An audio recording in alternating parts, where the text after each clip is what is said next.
Bismillahirrahmanirrahim. Assalamualaikum warahmatullahi wabarakatuh. Innal hamdalillahi nahmaduhu wa nasta'inuhu wa nastaghfiruh wa na'udzu billahi min shururi anfusina wa min sayyiati a'malina. Man yahdihillahu fala mudilla lahu wa man yudlil fala hadiya lahu. Asyhadu an la ilaha illallah wahdahu la syarika lahu wa asyhadu anna Muhammadan abduhu wa rasuluhu la nabiyya ba'dah. Qala Allahu azza wa jalla fi kitabihil karim, ya ayyuhalladzina amanu taqullaha haqqa tuqatih wa la tamutunna illa wa antum muslimun. Fa inna asdaqal hadits kitabullah wa khairal huda huda nabiyyina Muhammadin sallallahu alaihi wasallam wa syarral umur muhdatsatuha fa inna kulla muhdatsatin bid'ah wa kulla bid'atin dhalalah wa kulla dhalalatin finnar. Ayyuhal ikhwah rahimakumullah. Setiap orang di semua bidang ingin menjadi yang terbaik.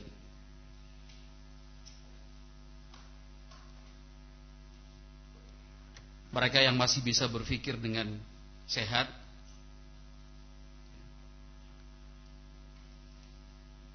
normal, pasti demikian.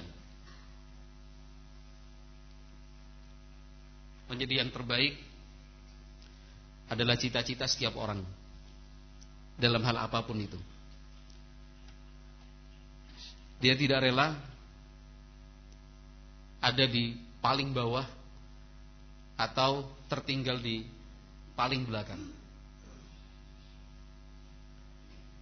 Urusan dunia, urusan akhirat sama. Yang membedakan, dia tidak mau ketinggalan dalam hal apa? Dalam urusan dunia, mana ada yang punya usaha kemudian tidak berpikir untuk mengembangkannya, tidak ada rencana untuk lebih membesarkannya. Bukan usaha itu namanya. Di bidang olahraga juga seperti itu, prestasi dikejar dan dicari. Urusan dunia orang berlomba-lomba untuk menjadi yang terbaik. Tapi biarkan saja mereka seperti itu. Yang perlu kita lakukan adalah berlomba-lomba menjadi yang terbaik di sisi Allah Subhanahu wa taala. Nah, untuk menjadi yang terbaik di sisi Allah Subhanahu wa taala ada banyak pilihan. Dan pilihan itu diambil sesuai dengan kemampuan. Hal ini menunjukkan dan membuktikan bahwa Allah Subhanahu wa taala Maha Penyayang, Maha Pengasih. Sehingga setiap orang berkesempatan dan sama-sama punya peluang menjadi yang terbaik. Nah, di antaranya seperti yang sudah disampaikan dan diterangkan oleh Nabi Muhammad SAW, bahwa khairun nasi anfa'uhum linnas. Sebaik-baik orang itu yang paling bisa memberi manfaat bagi yang lain.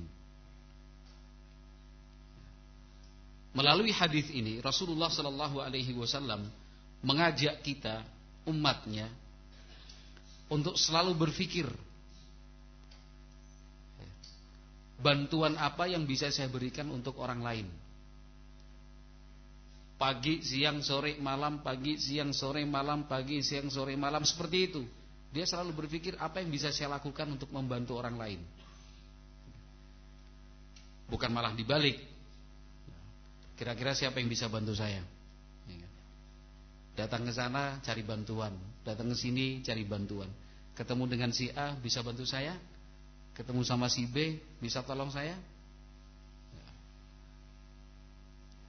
Kadang-kadang secara tidak langsung juga, tidak ditemui tetapi menggunakan alat komunikasi.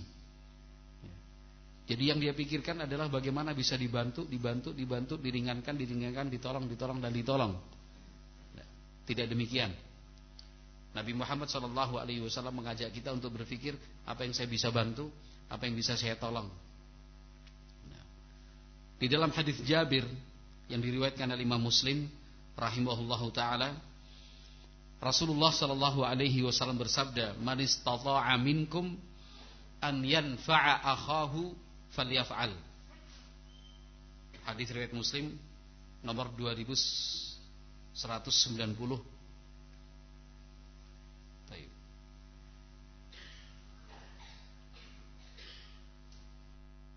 Kata Rasulullah SAW, barang siapa di antara kalian yang mampu, bisa, berkesempatan berbagi manfaat untuk saudaranya, falyaf'al, hendaknya dia lakukan. Ini perintah dari Nabi Muhammad SAW. Dan seperti itulah kehidupan kaum muslimin sebenarnya. Sangat berbeda dengan umat-umat yang lain. Harusnya seperti itu. Jangan lihat fakta dan kenyataannya sekarang, tapi harusnya seperti itu. Itu kan dihasung betul di dalam Islam. Wa ta'awanu 'alal birri wat taqwa wa la ta'awanu 'alal itsmi wal 'udwan. Itu diperintahkan di dalam Islam. Saling tolong menolonglah dalam kebaikan dan ketakwaan. Jangan tolong menolong dalam hal dosa dan permusuhan. Kalau kita menelaah lebih jauh dan kita teliti lebih dalam, seperti apakah kehidupan Rasulullah SAW dan para sahabatnya, maka isi dan kesimpulannya adalah muta'awinin. Kehidupan mereka itu betul-betul isinya tolong menolong, bantu membantu. Bahkan di zaman salaf, aib itu menjadi sebuah cacat dan celah yang ditanggung bersama. Ketika ada yang susah di antara mereka, harus berbicara untuk minta ditolong dan dibantu. Itu celah. Itu sebuah cacat. Kenapa harus ngomong? Kenapa harus bicara? Bahkan sebagian salaf itu menangis merasa bersalah. Punya saudara sedang susah, dia tidak tahu. Punya saudara sedang kesulitan,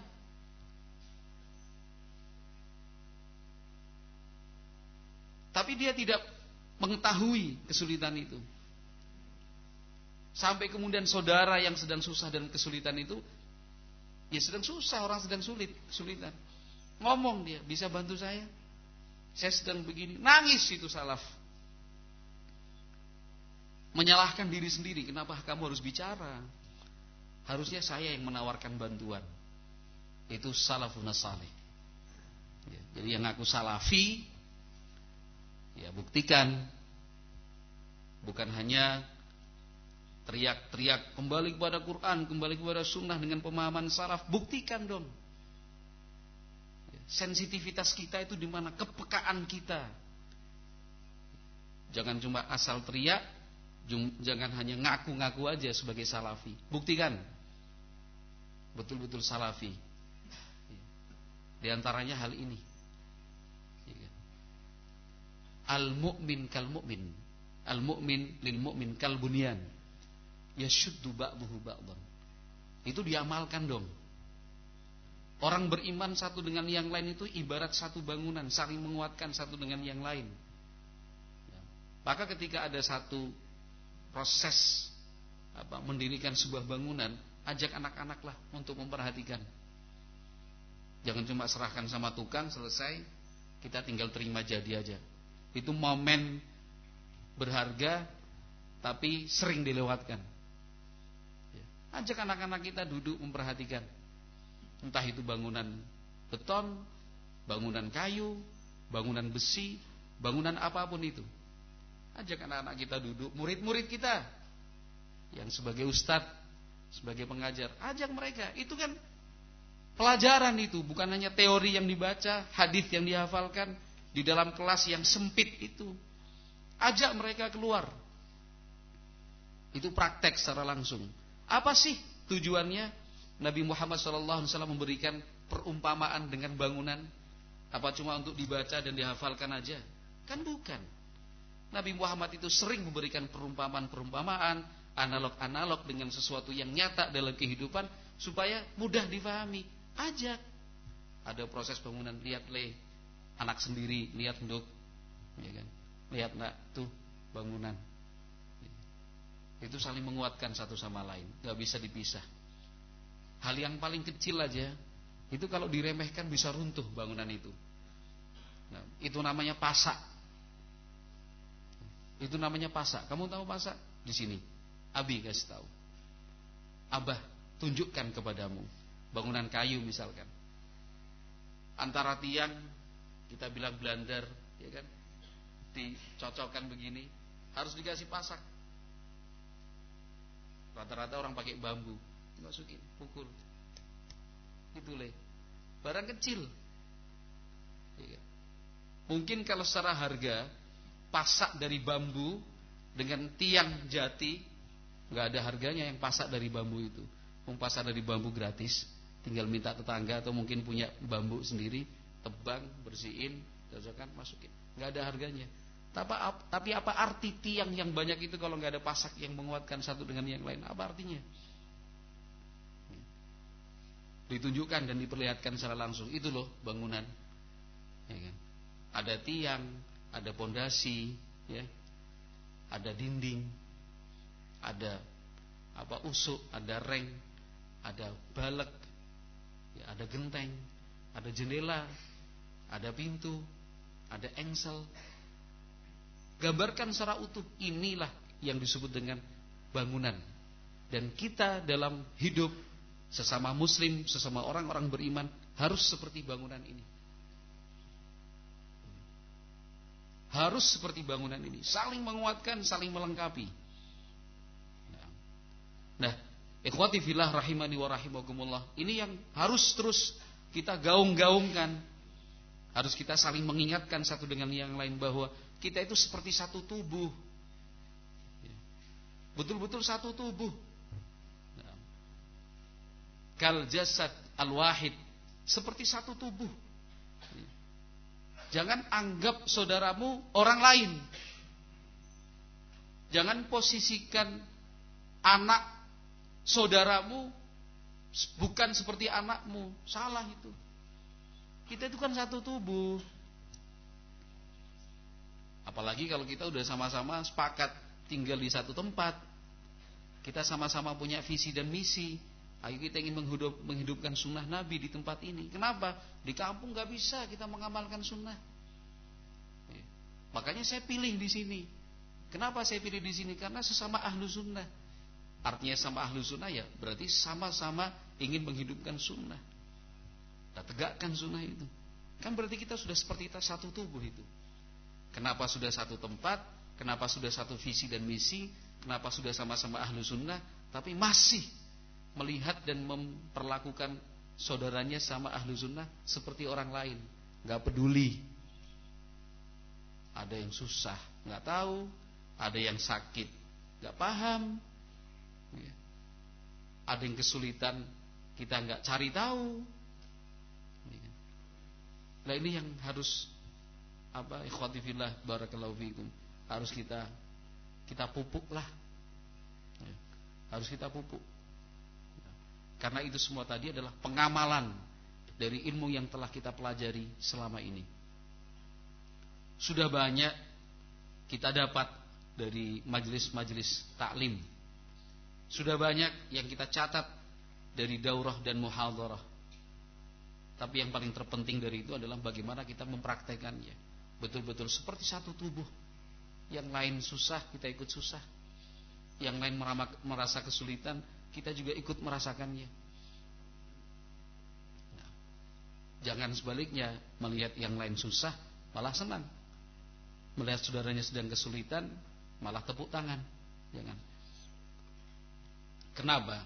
Karena sesungguhnya perhatian yang kita berikan kepada saudara kita sesama ahlu sunnah, sebenarnya itu cara dan upaya yang bisa kita lakukan untuk kepentingan diri kita sendiri. Karena kita satu tubuh tadi. Jangan merasa terbebani, apalagi berpikir mikir awake dhewe angel kok mikir ke wong liya. Nah, ini kata-kata seperti ini harus dihapus dalam kamus hidup. Gitu. Mikir ke anake dhewe semumut kok mikir ke anake wong liya. Ini mana? Katanya satu tubuh, katanya satu bangunan. Ini kan. Apa kita lupa dengan sabda Nabi Muhammad SAW, wallahu fi aunil abdi ma kana al-'abdu fi auni akhihi. Hadis riwayat Muslim. Ragu atau lupa, atau mungkin belum tahu, Nabi Muhammad SAW dengan tegas menyatakan Allah Subhanahu wa taala membantu seorang hamba selama dia mau membantu saudaranya. Jadi kalau punya saudara sedang susah, bantu. Jangan berpikir kok mikir orang lain, saya sendiri susah. Enggak, dengan membantu yang lain Allah bantu dirimu. Dengan memberikan bantuan kepada seorang saudara, Allah akan memberikan bantuan untuk kita. Siapa yang menolong dan memperhatikan saudaranya lepas dari suatu masalah, Allah akan bantu dia terbebas dari masalah. Itu bukan cuma di dunia, nanti di akhirat pun seperti itu. Man naffasa an mu'minin kurbatan min kurabid dunya naffasallahu anhu kurbatan min kurabi yaumil qiyamah. Siapa yang membantu seorang saudara terbebas dari satu dari sekian banyak kesulitan-kesulitan dunia, Allah akan tolong dia pada hari kiamat bebas dan lepas dari kengerian-kengerian hari kiamat. Jadi membantu seorang saudara itu manfaatnya bukan hanya didapat di dunia, tapi nanti berlanjut di akhirat. Itu berita dari Nabi Muhammad SAW. Ikhwati fillah rahimani wa rahimakumullah, di dalam Al-Quran, pohon kurma itu disebut lebih dari 21 kali. Pohon kurma dan kurmanya itu di dalam Al-Quran disebut lebih dari 21 kali. Di dalam hadis Rasulullah SAW lebih dari 300 kali kata kurma, pohon kurma itu kita temukan. Menunjukkan bahwa penting untuk kita tadabburi. Rasulullah SAW bersabda di dalam hadis Abdullah bin Umar radhiyallahu anhuma yang diriwayatkan oleh Imam Bukhari nomor 61 dan Imam Muslim nomor 284. Rasulullah SAW waktu itu sedang berbincang-bincang dengan para sahabat. Dan memang salah satu metode yang digunakan oleh Nabi Muhammad SAW untuk menjelaskan sesuatu adalah metode tanya jawab. Beliau melempar satu pertanyaan untuk dipikirkan dan didiskusikan. Nah, itu salah satu cara untuk menguasai, kalau bahasa kita sebagai pengajar, menguasai kelas. Ya. Interaktif, bukan satu arah, tapi dua arah bahkan lebih. Ya. Bukan hanya guru yang berbicara, tetapi melibatkan murid-muridnya. Bukan guru aja yang menjelaskan, tapi murid-murid juga diminta dan diajak untuk ikut andil memikirkan. Dan itu metode yang luar biasa, metode tanya jawab. Rasulullah SAW mengatakan, inna minas syajari syajaratan la yasqutu waraquha wa innaha mathalul muslim fahaddithuni ma hiya. Kata Nabi sallallahu alaihi wasallam, sungguh ada di antara sekian banyak pohon satu pohon, daun-daunnya itu tidak bersifat berguguran. Rata-rata kan yang namanya pohon itu daunnya berguguran ya. Kalau udah kering, gugur. Udah kena angin kencang, gugur. Di musim kemarau, gugur juga. Akhirnya banyak sampah, banyak kotoran di sekitaran. Tapi ada satu pohon, la yasqutu waraquha. Daun-daunnya itu tidak gampang berguguran. Wa innaha mathalul muslim. Kata Nabi sallallahu alaihi wasallam, pohon itu ibarat seorang muslim. Ya, Nabi Muhammad memberikan perumpamaan. Fahaddithuni ma hiya. Coba kalian terangkan, kalian jawab, pohon apa itu? Fawaqa'an nasu fi syajaril bawadi. Akhirnya para sahabat yang hadir waktu itu memberikan jawaban, mendiskusikan bahwa pohon yang dimaksud oleh Rasulullah sallallahu alaihi wasallam adalah pohon-pohon yang ditemukan di kampung-kampung Badui, di pegunungan dan bukit-bukit terpencil. Qala Abdullah wa waqa'a fi nafsi annaha nakhlah fastahyaitu. Kata sahabat Abdullah bin Umar, saya berpikir bahwa pohon yang dimaksud Nabi Muhammad SAW adalah pohon kurma, tapi saya malu untuk menjawab. Apalagi dalam riwayat yang lain disebutkan, termasuk yang hadir waktu itu adalah sahabat Abu Bakar dan Umar. Abu Bakar dan Umar diam. Sahabat Abdullah bin Umar kemudian malu untuk menjawab. Tsumma qalu hadithna ma hiya ya Rasulullah. Para sahabat kemudian meminta, wahai Rasulullah, tolong terangkan untuk kami, pohon apa itu? Qala hiya nakhlah. Kata Nabi sallallahu alaihi wasallam, hiya nakhlatu.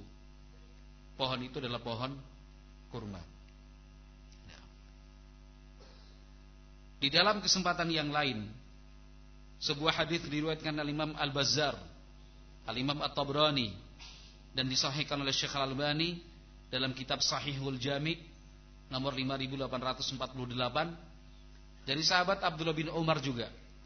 Kata Nabi Muhammad sallallahu alaihi wasallam, mathalul mu'min mathalun nakhlati ma akhadta minha min syai'in nafa'aka. Perumpamaan seorang mukmin seperti pohon kurma. Ma akhadta minha min syai'in nafa'aka. Apapun yang engkau ambil dari pohon kurma, ma akhadta minha, apapun yang engkau ambil dari pohon kurma itu, min syai'in, apapun itu, nafa'aka, pasti bermanfaat untukmu. Pasti bermanfaat untukmu. Memang pohon kurma itu dari bawah sampai atas, atas sampai bawah, dari yang paling luar sampai yang paling dalam, ya, bermanfaat.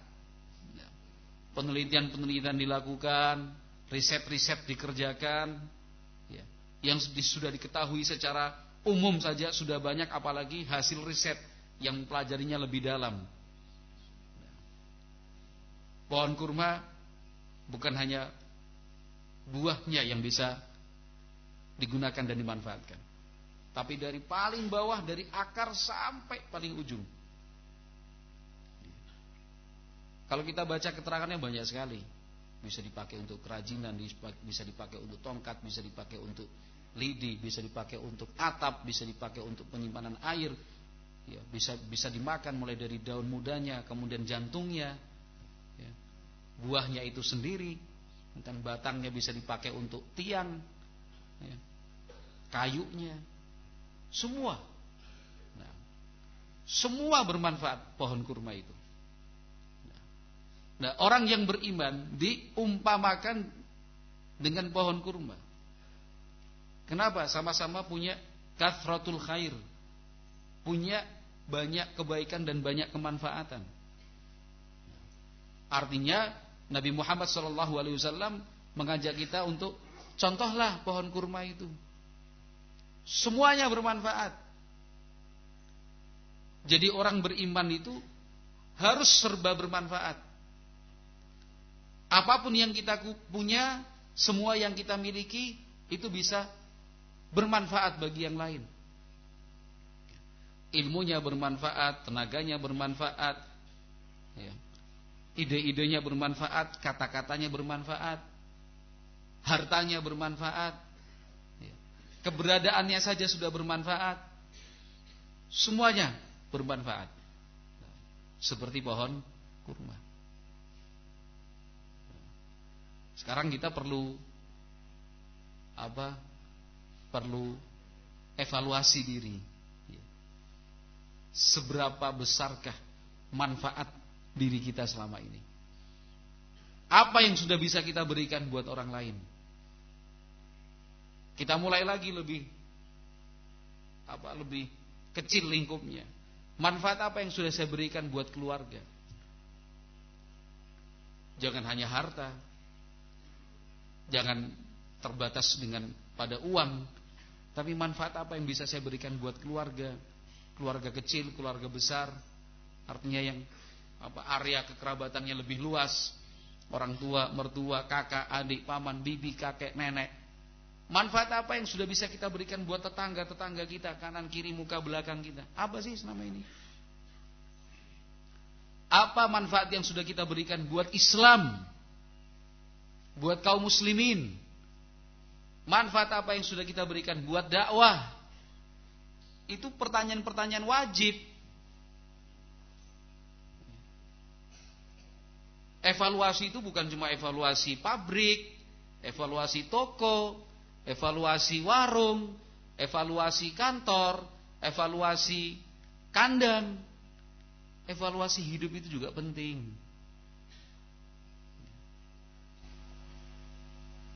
Nah, salah satu materi evaluasi adalah itu tadi. Manfaat apa yang sudah saya berikan buat mulai dari diri sendiri, keluarga, tetangga, masyarakat lebih umum, kaum muslimin, dakwah, tarbiyah. Apa sih yang sudah saya berikan? Jangan-jangan naudzubillah malah sebaliknya, jadi beban. Ya. Jadi beban pikiran orang. Sudah tidak memberi manfaat malah menjadi beban. Seburuk-buruk hamba ya seperti itu. Man la yurja khairuhu wa la yu'manu syarruhu. Sebaik-baik orang itu yang diharapkan kebaikannya, dan orang tidak khawatir tentang kejahatannya. Tapi seburuk-buruk orang yang tidak diharapkan kebaikannya, apa sih fungsinya dia? Keberadaan dia di sini apa manfaatnya?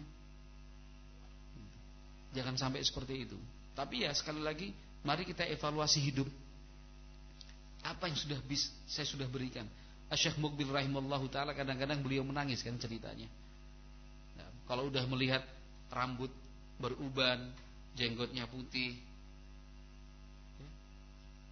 nangis beliau. Lihat rambut putih atau jenggot putih itu nangis. Itu sambil bertanya pada diri sendiri, apa yang sudah saya berikan untuk Islam? Sampai tua, sampai beruban, rambut memutih, jenggot memutih, tapi beliau bertanya, madza qaddamtu lil Islam? Apa yang sudah saya berikan buat Islam? Itu Syekh Mukbil yang jelas-jelas sudah punya karya nyata, kitab-kitab, murid-murid, dakwah, markiz, ya, rekomendasi dakwahnya sampai kemana-mana. Itu saja masih menangis. Beliau bersedih, merasa apa yang beliau lakukan itu belum ada apa-apanya. Lah yang kita jaraknya jauh dengan Syekh Mukbil itu apa enggak pantas lebih menangis lagi? Apa yang sudah saya lakukan? Apa yang sudah saya perbuat buat Islam ini?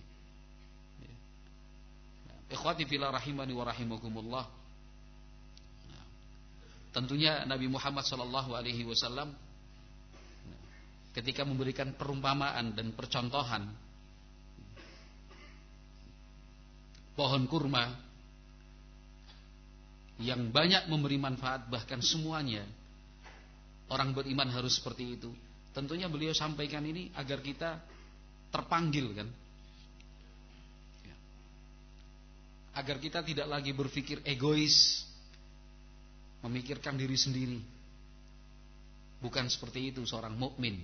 Seorang mukmin itu berpikir untuk yang lebih luas.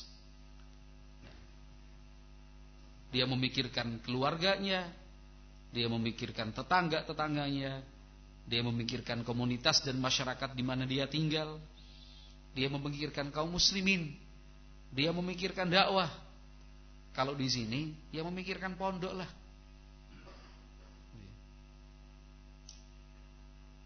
Apa yang sudah kita berikan buat pondok sebagai representasi dari dakwah? Apa yang sudah kita lakukan buat pondok sebagai syiar dakwah? Tempat kita beribadah, tempat kita menimba ilmu, tempat kita mengenal hidayah, tempat kita berusaha untuk menjaga hidayah agar tidak lepas, tempat kita untuk mengenal apa itu arti ukhuwah. Pertanyaannya, apa yang sudah saya berikan buat pondok ini? Dan pertanyaan itu bukan sekali, kemudian sekali dijawab, selesai. Tapi pertanyaan itu terus berlaku selama kita masih hidup dan selama dakwah itu terus berjalan. Gak ada batasan waktunya. Jangan cuma cerita, oh dulu saya ikut bangun ini, oh dulu orangnya sedikit. Kita tidak bercerita yang dulu-dulu. Nah, karena yang paling berat itu adalah al-khatimahnya. Akhirnya nanti bagaimana? Jangan sampai awalnya baik, di tengah jalan hilang. Nas'alullah salamah wal afiyah. Jangan sampai menjadi orang yang melakukan perbuatan baik fima yabdulin nas, itu yang diketahui dan dilihat orang, hidupnya penuh dengan kebaikan, sampai-sampai antara dia dengan surga itu tidak ada jaraknya illa zira', kecuali satu jengkal saja. Fayasbiqu alaihil kitab fayamalu bi'amali ahlin nar fayadkhulaha wal iyadzu billah. Tinggal dikit lagi masuk surga, sejengkal lagi. Di akhir hidupnya justru dia melakukan perbuatan penduduk neraka. Karena yasbiqu alaihil kitab, catatan untuknya sudah mendahului, akhirnya masuk neraka. Nas'alullah as-salamah wal afiyah. Jangan. Jadi cerita-cerita yang dulu, kisah-kisah masa lalu yang ini dan begitu, itu harusnya untuk menjadi bandul penjaga semangat. Artinya kalau dulu aja semangat, sekarang harus semangat, bahkan harus lebih semangat.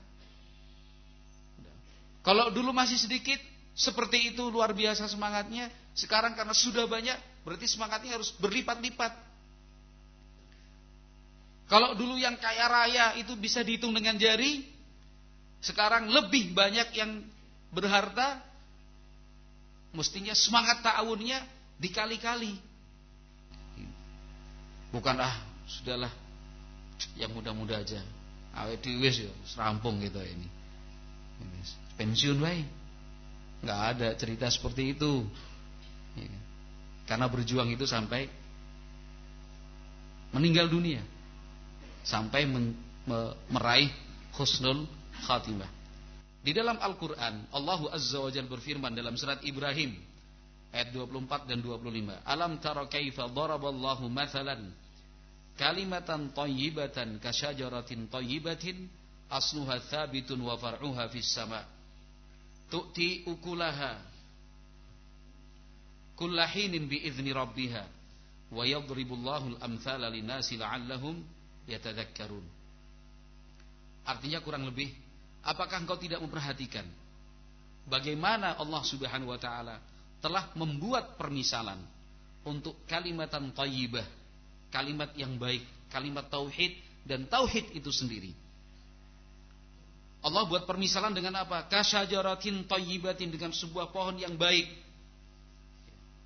Banyak ahli tafsir karena dikembalikan kepada hadis-hadis menjelaskan bahwa yang dimaksud di situ adalah pohon kurma. Kasyajaratin thayyibah, seperti hadis Anas bin Malik, sahih mauqufan, kata Syekh Al-Albani, diriwayatkan oleh Imam Tirmizi rahimahullahu taala bahwa yang dimaksud dengan kalimat thayyibat di dalam yang dimaksud dengan syajarat thayyibah, pohon baik di dalam ayat ini adalah hiyan nakhlatu, pohon kurma. Asluha tsabitun, akarnya itu menghujam kuat ke dalam bumi. Seperti itulah orang yang beriman. Orang beriman itu tegar, kokoh, kuat dengan imannya. Gak gampang goyah. Seperti pohon kurma itu. Angin kencang pun ya tetap kokoh aja dia. Gak goyang-goyang. Kalau pohon kelapa kan masih goyang-goyang kalau kena angin. Kurma enggak. Betul-betul kokoh akarnya. Wa far'uha fis sama, cabang-cabang daunnya naik menjulang ke atas ke arah langit sana tinggi. Ini ya. Tu'ti ukulaha kullahinin bi'izni rabbiha, tiap waktu tiap saat menghasilkan buah yang bisa dimakan bi'izni rabbiha. Wa yadribullahu al-amthala lin-nas la'allahum yatadhakkarun. Allah Subhanahu wa taala membuat permisalan-permisalan untuk umat manusia la'allahum yatadhakkarun. Orang yang beriman itu seperti pohon kurma, kokoh dia menghujam ke bumi, tinggi dia menjulang ke atas. Kullama tala umrun nakhlati izdada khairuha. Pohon kurma itu semakin tua, buahnya semakin baik. Beda dengan tahun pertama dia berbuah, tahun kedua dia berbuah, semakin tua semakin bertambah kebaikannya. Orang beriman harusnya demikian. Semakin tua, semakin bermanfaat dia. Ikhwati fillah rahimani wa rahimakumullah. Permisalan yang disebutkan oleh Rasulullah sallallahu alaihi wasallam ini, mari kita jadikan sebagai sebuah renungan. Dan permisalan yang diberikan Nabi Muhammad sallallahu alaihi wasallam tentang orang beriman harus bermanfaat, itu kan bukan hanya pohon kurma saja. Hanya beda satu titik. Dalam hadis yang lain, Nabi Muhammad SAW bersabda, "Mathalul mu'min, mathalun nahlati." Cuma beda satu titik aja. Kalau kurma nakhlah, kha. Kalau ini nahlah, nahl. Hadis Abu Razin. Disahihkan Syekh Al-Albani rahimahullahu taala dalam Sahihul Jami'. Nabi Muhammad sallallahu alaihi wasallam menyatakan, orang beriman itu perumpamannya seperti lebah. Kalau nakhlah itu kurma, nahlah tipis, ha itu lebah. Kata Nabi sallallahu alaihi wasallam, akalat tayyiban wa wada'at tayyiban wa wada'at tayyiban wa waqa'at falam taksir wa lam tufsid. Nabi Muhammad sallallahu alaihi wasallam menerangkan, orang beriman itu harusnya seperti lebah. Yang dia makan yang baik-baik. Milih kan lebah itu. Lebah itu enggak asal cari nektar atau sari bunga, pilih-pilih dia.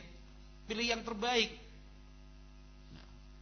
Wa wada'at tayyiban, yang dia keluarkan yang baik juga. Apa itu? Madu. Yang Allah sebutkan, fihi syifaun linnas, yakhruju min butuniha syarabun mukhtalifun alwanuhu, fihi syifaun linnas. Keluar dari perut lebah itu minuman yang bermacam-macam warna. Yang dimaksud adalah madu. Fihi syifaun linnas, obat yang bermanfaat untuk umat manusia. Wa waqa'at falam taksir walam tufsid. Lebah itu dimanapun dia hinggap, dimanapun dia berhenti, tidak membuat patah dan juga tidak merusak. Bunga sekecil apapun dia, kalau dihinggapi lebah gak akan rusak. Coba perhatikan lebah itu kalau dia mau menyerap atau menghisap nektar atau sari bunga itu, dia nggak rame-rame gini, tapi terbang sekelilingnya, hinggap set, pergi set, seperti lebah. Jadi kita harus meniru seperti lebah, yang dimakan baik, yang diminum baik, yang diberikan baik. Lebah itu tipe pekerja keras, malam hari kerja, siang hari kerja, taat pada pimpinan, senang kerja sama-sama, kerja dalam diam.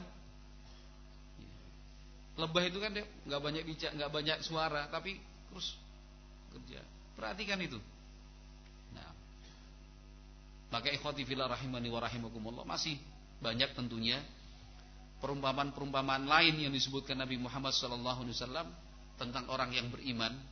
Sengaja saya ambil yang kurma dan yang lebah, karena kan kita akrab dengan barang-barang seperti ini kan. Banyak dari kita kan kerjanya kaitannya dengan herbal ini, ya kan? Masa nggak tahu, ya kan? Masa nggak paham, ya kan?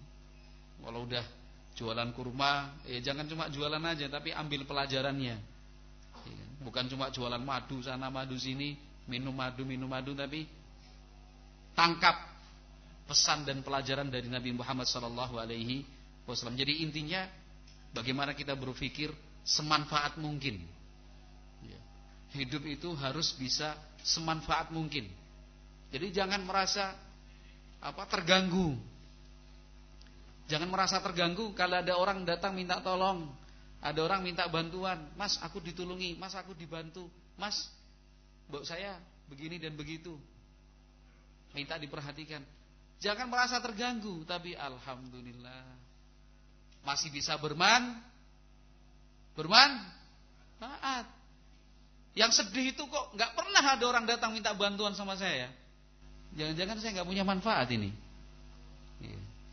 Manfaatku apa nih gini? Ora tau dijak kerja bakti, ora tau dijak ta'awun, ya kan? Nggak pernah di apa aja? Nggak pernah diketik, nggak pernah diajak. Kok malah bangga, aman, hidup tenang. Kenapa? Anak nggak terlibat dalam kepengurusan apapun anak ini. Wah, bangga men. Harusnya itu tanda tanya. Jangan-jangan Anda tidak punya manfaat yang diharapkan orang. Hati-hati, bahaya itu. Bahaya. Tapi semampunya. Tidak memaksakan diri, juga tidak menyembunyikan diri. Ini kan semampunya aja lah. Seperti pesan dari Nabi Muhammad SAW. Ya memang capek sih. Kalau multi talenta bahasa kita ya kan. Kalau ada ikhwan multi talenta, ngajine yo apik, biyen pas dadi santri yo top, ya kan, nyopir yo iso, sugih yo iya, ya kan. Ngerti peternakan, ngerti perikanan, ngerti bangunan, ngerti ekonomi. Si fulan itu nek rapat itu ya ini orangnya, ini. Cuma beda beda rompi, beda judul, beda nama grup, tapi orangnya ya itu aja. Enggak apa-apa. Alhamdulillah masih bisa bermanfaat. Ini yang enggak ada, ini yang bahaya ini. Jangan merasa senang ya kalau misalkan tidak dilibatkan dalam kepanitiaan ini dan kepanitiaan itu. Justru kita bertanya-tanya, jangan-jangan ini saya enggak bisa bermanfaat buat yang lain, begitu. Wallahu a'lam bishawab. Mudah-mudahan bermanfaat. Subhanakallahumma wa bihamdika asyhadu an la ilaha illa anta astaghfiruka wa atubu ilaik. Assalamualaikum warahmatullahi wabarakatuh.